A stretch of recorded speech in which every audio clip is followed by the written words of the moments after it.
Dobrodošli na Mali šoli SRS. Mala šola SRS je serija posnetkov na temo slovenskih računovodskih standardov. Namen šole je, da vas skozi standarde popeljem preko primerov. Definicije standardov bom podkrepila s primeri in jih pojasnila na preprost način. V današnjem prvem posnetku se bom osredotočila na uvod in okvir v SRS. Uvod v SRS je namreč zelo pomembno poglavje standardov, saj nam pojasnjuje splošna pravila stroke, ki veljajo za vse posamezne standarde v nadaljevanju. Torej, povzame uvod vse tisto, kar je skupno vsem standardom.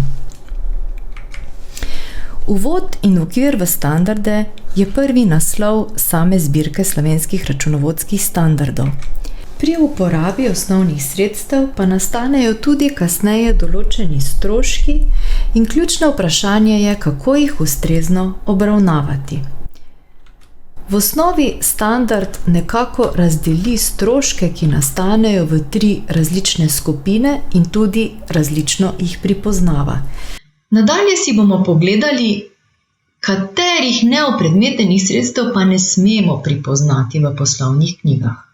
Če smo na prejšnji prosojnici pokazali, kateri pogoji morajo biti izpolnjeni, da lahko le te pripoznamo, nam v nadaljevanju standard zelo jasno govori, katerih neopredmetenih sredstev pa ne smemo pripoznati. To so vsa tista sredstva, ki so nastala v organizaciji, v podjetju, razen stroškov razvijanja. In tu jih tudi našteje. To so lastne blagovne znamke, kolofoni, naslovi publikacij, seznami odjemalcev, potem tudi lastna blagovna znamka, kot smo že omenili, in pa tudi lastno dobro ime. Pa tudi stroški raziskovanja.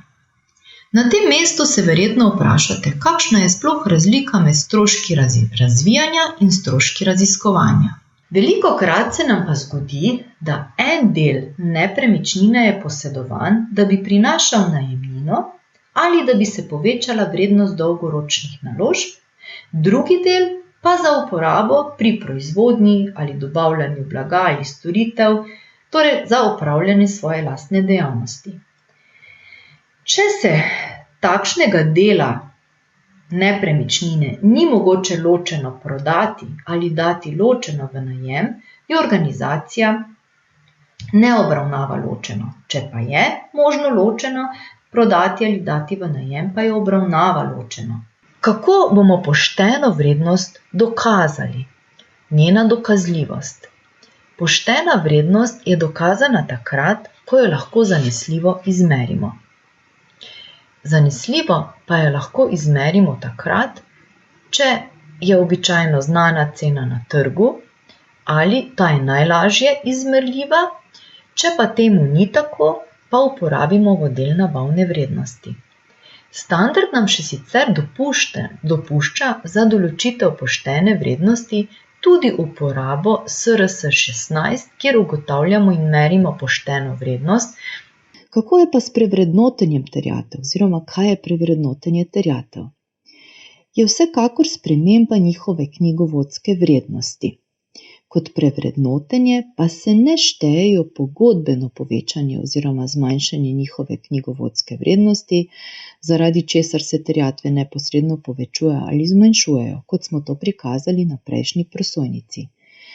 Pojavijo se v bistvu v zvezi z slabitvijo in odpravo slabitvijo, kar pomeni usklajevanje na njihovo udenarljivo vrednost. Terjatve se praviloma merijo po odplačni vrednosti. Celoten kapital organizacije je njegova obveznost do lastnikov, ki zapade v plačilo, če organizacija preneha delovati, pri čemer se velikost popravlja glede na tedaj dosegljivo ceno čistega premoženja. Opredeljen je z zneski, ki so jih vložili lastniki, ter z zneski, ki so se pojavili pri poslovanju in pripadajo lastnikom. Hkrati pa se zmanjšujejo za izgube pri poslovanju ali odkupljene lastne delnice in lastne poslovne deleže ter dvige in izplačila. Celoten kapital sestavljajo naslednje postavke. Koliko teh stroškov pa bomo zajeli v te naše učinke, je pa odvisno od metod vrednotenja, ki jih nadalje pripisujejo spet slovenski računovodski standardi. Lahko bi nekako povzeli, da so naši učinki, če jih odražamo ali v zalogi ali kakorkoli drugače, parkirani stroški. To se pravi, vsi ti stroški, ki so nastali, se nam zbirajo v zalogi do trenutka, dokler jih ne prodamo. Pa poglejmo, od česa je odvisno, koliko stroškov bomo zajeli v vrednost naših učinkov. To je odvisno od metod vrednotenja. Sedaj pa predlagam, da pogledamo datoteko bilance, torej jaz jo bom v Excelu odprla, poskušala vnesti tudi nekaj podatkov, da boste praktično videli, kako jo lahko uporabljate. Pred vami je datoteka bilance. Ustavili se bomo najprej na posameznih listih in prvi list se nanaša na vnos. Tukaj vnesete ime družbe, naslov, datum izteka poslovnega leta in pa vse ustrezne datume, obdobne datume, ki jih potrebujete za posamezne izkaze, kot odgovorno osebo za sestavo bilance, direktorja in tako naprej. Že v videoposnetku predhodno sem omenila, da boste vnašali vsa tista polja, kjer je označeno za zeleno. Torej, na tej strani je označeno za zeleno, pomeni, da tukaj vnašate podatke. Naslednji delovni list je analitični postopek, kjer boste opravili večino vašega dela.